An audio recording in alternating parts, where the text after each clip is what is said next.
இங்கே வந்திருக்கக்கூடிய முதலீட்டாளரான நீங்க மற்றும் ஒரு மாநிலத்துக்கு வரல.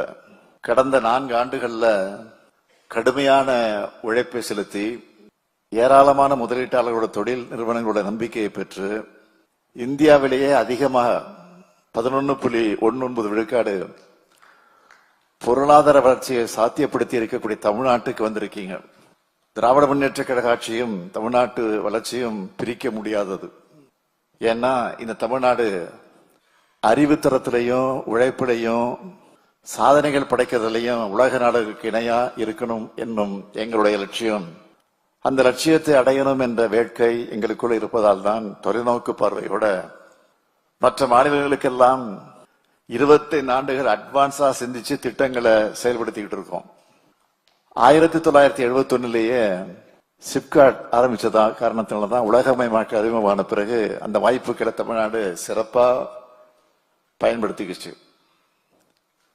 கம்ப்யூட்டர் தான் இனி எதிர்காலம்னு பாடத்திட்டத்தில் சேர்த்தோம்.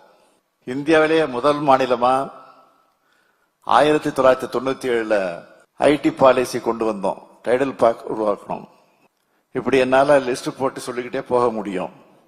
இப்படியெல்லாம் அட்வான்ஸா செயல்பட்ட காரணத்தாலதான் ஆட்சி மாற்றத்தால் இடையிடைய சிறு தொய்வு ஏற்பட்டாலும் தமிழ்நாடு நம்பர் 1 மாநிலமாக தலை நிமிர்ந்து நிக்குது.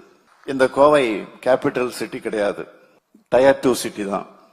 ஆனா நீங்க இங்க வரும்போது பார்த்திருப்பீங்க, LNT, LMW, CRI pumps, Cognizant, Bannari Amman குழுமம், ஃப்ரூட்ஸ் குழுமம்னு ஏராளமான நிறுவனங்களும் 60க்கு மேற்பட்ட ஜிசிசி நிறுவனங்கள், 1702 புத்தொழில் நிறுவனங்கள், 22 இன்குபேட்டர்கள்னு ஏராளமான நிறுவனங்களும் நிறைந்திருக்கிறத பார்த்திருப்பீங்க.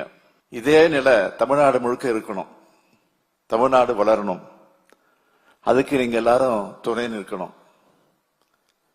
நான் முதலமைச்சரா பொறுப்பேற்றதும் அனைத்து மாவட்டங்களுக்கும் பரவலான சீரான வளர்ச்சி இருக்கணும்னு சொன்னேன்.